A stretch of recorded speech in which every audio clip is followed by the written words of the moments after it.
సర్వలోక రక్షక కరుణించుమయ్యా నీ వాక్య శక్తిని కనబరచుమయ్యా అంధకార ప్రజలను వెలిగించుమయ్యా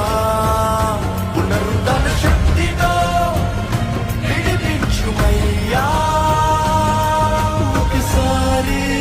చూడు ఈ పాపలోకం నీ రక్తంతో కడిగి పరిశుద్ధ